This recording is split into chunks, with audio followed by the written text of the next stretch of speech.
أخواتي، إن الواجب علينا أن ننصف حالنا مع بعضنا ونشجع الرجال على الزواج بأكثر من واحدة، وننبذ ثقافة المرأة الواحدة على حساب أخواتنا.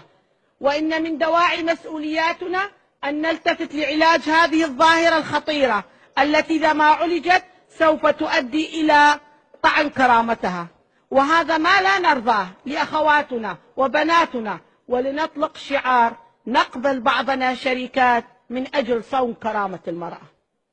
أخواتي، اسمحوا لي باسمكم أيتها البرلمانيات النائبات عن كثير من هذه الشرائح لسن قانون يحمي حرائر العراق لعلاج هذه الظاهرة ولحفظ كرامتها، بجعل حوافز مالية تشجع الرجال وتساعدهم على الزواج من كل أرملة ومطلقة، لأن الحاجة والعسر المالي هو أحد الأسباب التي تعترض العزم على الزواج بأكثر من واحدة. ونضاعف هذه الحوافز المالية للشباب لمن يتزوج من أرملة أو مطلقة، وبهذا ساعدنا الشباب على إتمام نصف دينه، وكذلك وفرنا لأختنا الحياة الكريمة. أسأل الله لكن الهداية بإقرار قانون يلزم الحكومة على تنفيذه، والله من وراء القصد، وشكرا.